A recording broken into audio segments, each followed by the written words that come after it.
स्वागत समस्त को आज वीडियो आलोचना को जो आम आलोचना करने जाऊँचे ओडिया साहित्यर किछि गुरुत्वपूर्ण उपन्यास जहाँ पुरस्कार प्राप्त एवं तार औपन्यासिक बा लेखक विषय रे जो चैनल को सब्सक्राइब करना चैनल को सब्सक्राइब करूँ पाखे बेल आइकन को प्रेस कर दिंतु ए भितर गोटे कि दुईटी प्रश्न आसबार संभावना रही यूजीसी नेट जेआरएफ रे तेणु पिला पाखक सेयार कर दियो।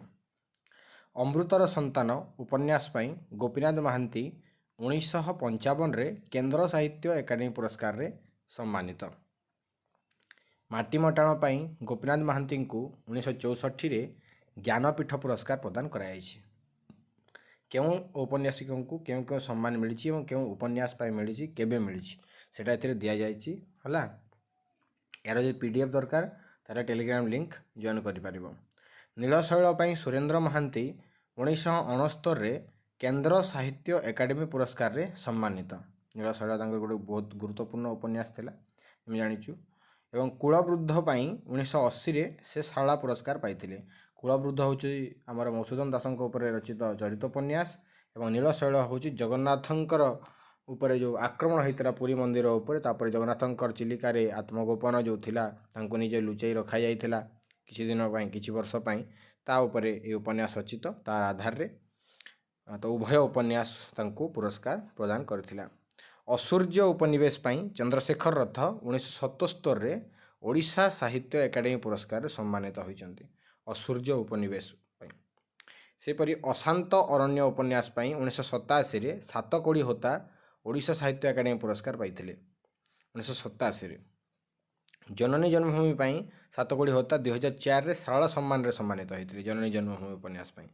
सेपरि राजेंद्र प्रसाद दास तांकर गोटे मात्र उपन्यास थिला आजी काली और परदिन जोटा गोटे गांधीवादी उपन्यास गांधीवादी चेतनार जड़े मनीष तार नायक एवं ये आजी काली परदिन पई से 1988 रे ओडिशा साहित्य एकाडेमी पुरस्कार सम्मानित हेले माने गोटे मात्र उपन्यास लिखिचंती एवं ता मध्य सम्मानित होइछि। सुरेंद्र नायक विवर्ण पृथ्वी ए विवर्ण पृथ्वी उपन्यास पई से 2005 रे ओडिशा साहित्य एकाडेमी पुरस्कार पाइथिले। नृसिंह चरण पंडा तांकर सप्तसिंधु उपन्यास पई 1984 रे ओडिशा साहित्य एकाडेमी पुरस्कार सम्मानित। से परि हम देखिबा खारबेल उपन्यास पई नृसिंह चरण पंडा 1993 रे सारला सम्मान पाइछंती खारबेल उपन्यास पई। तो नृसिंह चरण पंडा दुईटा उपन्यास तांकर पुरस्कृत होईची गोटे 1984 रे सप्तसिंधु ओडिशा साहित्य एकाडेमी एवं आउ गोटे होची खारबेल जोटा 1993 रे सारला सम्मान तांको देइथिला। शकुंतला उपन्यास पई शांतनु कुमार आचार्य को 1987 रे सारला सम्मान प्रदान करा जायछि। हम जानिचु नर किन्नर पई मध्य से 1970 रे ओडिशा साहित्य एकाडेमी पुरस्कार पाइथिले। सेपरि अमृत फल उपन्यास पई मनोज दास 2006 रे सरस्वती सम्मान रे सम्मानित होइथिले। बन्ही बलय पई मदन मोहन मिश्र 1989 रे ओडिशा साहित्य एकाडेमी पुरस्कार पाइथिले बन्ही बलय पई। सुरेंद्रनाथ शतपथी तांकर मंथरा उपन्यास पई 1997 रे ओडिशा साहित्य एकाडेमी द्वारा सम्मानित होइचंती। सुरेंद्रनाथ शतपथी मंथरा जोटा हम जानिचु महाभारत रो चरित्र ताकू नहीं से उपन्यास लिखिले रामायण गोटे चरित्र मंथरा एवं से चरित्र को नहीं से लिखिले एवं 1997 रे ओडिशा साहित्य एकाडेमी द्वारा से सम्मानित होइचंती। कल्पना कुमारी देवी 2011 रे अचिन्हा बासभूमि उपन्यास पई केंद्र साहित्य एकाडेमी पुरस्कार सम्मानित। विभूति पट्टनायक अश्वमेधर घोड़ा ये उपन्यास पई 1985 रे ओडिशा साहित्य एकाडेमी पुरस्कार सम्मानित होइचंती। विभूति पट्टनायक अश्वमेधर घोड़ा पई विभूति पट्टनायक होचंती ओडिया साहित्यर सर्वाधिक उपन्यास स्रष्टा तेणु तांकर सामग्रिक कृति पई कारण सब उपन्यास तांकर भल लागे तो सामग्रिक कृति पई तांको 1999 रे सारला सम्मान दिया जायथिला। अनादि साहू 1998 रे छिन्न नाग पई ओडिशा साहित्य एकाडेमी पुरस्कार सम्मानित होइचंती। सेपरि शांतिलता महापात्र 2003 रे मु कैकेयी कहूची एई उपन्यास पई ओडिशा साहित्य एकाडेमी द्वारा सम्मानित। प्रतिभा राय जने प्रतिभावान उपन्यासिका एवं याज्ञसेनी पई मध्य से खूब प्रसिद्ध। तांकर शिलापद्म उपन्यास जहाँ कोणार्क उपरे आधारित थिला शिलापद्म 1986 रे ओडिशा साहित्य एकाडेमी पुरस्कार लाभ करिछि। सेहीपरि याज्ञसेनी तांकर सबुठारु प्रसिद्ध उपन्यास याज्ञसेनी मग्नमाटी एभली उपन्यास गुड़ा तांकर खूब प्रसिद्ध उपन्यास एवं याज्ञसेनी पई से 1990 रे सारला पुरस्कार पाइथिले एभली कि मूर्तिदेवी सम्मान मध्य से पाई सारिचंती। पूर्वापर उपन्यास पई ନାରୁ ମହାନ୍ତି 1999 ଓଡ଼ିଶା ସାହିତ୍ୟ ଏକାଡେମୀ ପୁରସ୍କାରରେ ସମ୍ମାନିତ ହୋଇଛନ୍ତି। ମାନସୀ ଦାସଙ୍କୁ ନିସ୍ତବ୍ଧ କୋଳାହଳ ନିମିତ୍ତ 1996 ପାଇଁ ଓଡ଼ିଶା ସାହିତ୍ୟ ଏକାଡେମୀ ପୁରସ୍କାର ମିଳିଛି। ବିଜୟିନୀ ଦାସ ଦେବଦାସୀ ଉପନ୍ୟାସ ପାଇଁ 1991ରେ ଓଡ଼ିଶା ସାହିତ୍ୟ ଏକାଡେମୀ ପୁରସ୍କାର ସମ୍ମାନିତ ହୋଇଛନ୍ତି। ସେପରି ରାଧାମୋହନ ମହାପାତ୍ର ତାଙ୍କର ଭୂମିତୃଷ୍ଣା ଉପନ୍ୟାସ ପାଇଁ 2000ରେ ଓଡ଼ିଶା ସାହିତ୍ୟ ଏକାଡେମୀ ପୁରସ୍କାର ପାଇଥିଲେ। ରାମଚନ୍ଦ୍ର ବେହେରା ଅଭିନୟ ପରିଧି ପାଇଁ 1993ରେ ଓଡ଼ିଶା ସାହିତ୍ୟ ଏକାଡେମୀ ପୁରସ୍କାର ପାଇଛନ୍ତି। ବିପିନ ବିହାରୀ ମିଶ୍ର ସହରର ଉପକଣ୍ଠୀ ଉପନ୍ୟାସ ପାଇଁ 1994ରେ ଓଡ଼ିଶା ସାହିତ୍ୟ ଏକାଡେମୀ ପୁରସ୍କାର ପାଇଛନ୍ତି।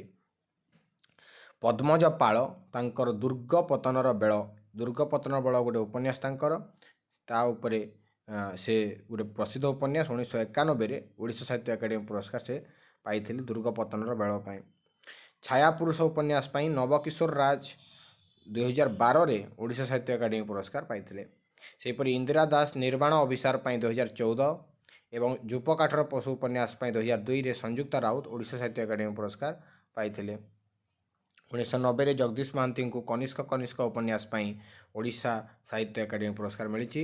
ଶେଷ ଶରତ ଉପନ୍ୟାସ ପାଇଁ କୃପାସାଗର ସାହୁ 2009ରେ ଓଡ଼ିଶା ସାହିତ୍ୟ ଏକାଡେମୀ ପୁରସ୍କାର ପାଇଛନ୍ତି। ସେ ଜଣେ ପଶୁପକ୍ଷୀ ପ୍ରେମୀ ଭଳିଆ ଲୋକ କୃପାସାଗର ସାହୁ, ଏବଂ ଶେଷ ଶରତ ତାଙ୍କର ଏହିଭଳିଆ ଗୋଟେ ଉପନ୍ୟାସ ଯେଉଁଥିରେ ଆମେ ସାରସ ପକ୍ଷୀଙ୍କର ସୁଦୂର ସାଇବେରିଆରେ ରହୁଥିବା ସାରସ ପକ୍ଷୀମାନଙ୍କର ଜୀବନର କାହାଣୀ ଆମେ ଦେଖିବାକୁ ପାଉ ଚିଲିକାକୁ ଆସିବା ସମୟରେ। ବିଭୂତିଭୂଷଣ ପ୍ରଧାନ ଢେଉ ଉପନ୍ୟାସ ପାଇଁ 2013 ବର୍ଷର ଓଡ଼ିଶା ସାହିତ୍ୟ ଏକାଡେମୀ ପୁରସ୍କାର ପାଇଛନ୍ତି। ସେହିପରି ଭୀମପୃଷ୍ଟି କଥା କହିବା, ଭୀମପୃଷ୍ଟି ମଧ୍ୟ ସମୁଦ୍ର ମଣିଷ ଉପନ୍ୟାସ ପାଇଁ 2008 ବର୍ଷର ଓଡ଼ିଶା ସାହିତ୍ୟ ଏକାଡେମୀ ପୁରସ୍କାର ପାଇଛନ୍ତି। ସମୁଦ୍ର ମଣିଷ ଉପନ୍ୟାସ ପାଇଁ ଗୌରହରି ଦାସ ନିଜ ସାଙ୍ଗେ ନିଜର ଲଢ଼େଇ ପାଇଁ 2001ରେ ଓଡ଼ିଶା ସାହିତ୍ୟ ଏକାଡେମୀ ପୁରସ୍କାର ପାଇଛନ୍ତି। ସତ୍ୟପ୍ରିୟ ମହାଲିକ 2011 ପାଇଁ ଶୂନ୍ୟକାଳ ଉପନ୍ୟାସ ପାଇଁ ଓଡ଼ିଶା ସାହିତ୍ୟ ଏକାଡେମୀ ପୁରସ୍କାର ପାଇଛନ୍ତି। ହୃଷିକେଶ ପଣ୍ଡା ଗର୍ବ କରିବାର କଥା ଉପନ୍ୟାସ ପାଇଁ 2012ରେ ଶାରଳା ପୁରସ୍କାର ପାଇଛନ୍ତି। ତ ଏଇ ଥିଲା କିଛି ଗୁରୁତ୍ୱପୂର୍ଣ୍ଣ ଉପନ୍ୟାସ ଯାହା ପୁରସ୍କୃତ ହୋଇଛି ଓଡ଼ିଶା ସାହିତ୍ୟ ଏକାଡେମୀ, କେନ୍ଦ୍ର ସାହିତ୍ୟ ଏକାଡେମୀ ଏବଂ ଆମେ ଦେଖିବା ଶାରଳା ସମ୍ମାନରେ ହେଲା। ଗୋଟେ ଦୁଇଟା ଅନ୍ୟ ସମ୍ମାନ ବି ରହିଛି, ଯେମିତି ମୂର୍ତ୍ତିଦେବୀ ସମ୍ମାନ ରହିଛି, ଜ୍ଞାନପୀଠ ସମ୍ମାନ ରହିଛି। ତ ଏସବୁ ଉପନ୍ୟାସ କିଏ ଲେଖିଛନ୍ତି ଏବଂ ମସିହା ତ ପଡ଼େନି, କେଉଁ ପୁରସ୍କାର ପାଇଛନ୍ତି, ଏତିକି ଆମକୁ ମନେ ରଖିବାକୁ ପଡ଼ିବ। ଆଶା କରୁଛି ଉପାଦେୟ ହୋଇଥିବା ଭିଡ଼ିଓକୁ ଅଧିକ ସେୟାର କର। ଆମେ ପରବର୍ତ୍ତୀ ଭିଡ଼ିଓରେ ଦେଖିବା ଓଡ଼ିଆ କବିତା ନହେଲେ ଗଳ୍ପ ବିଷୟରେ।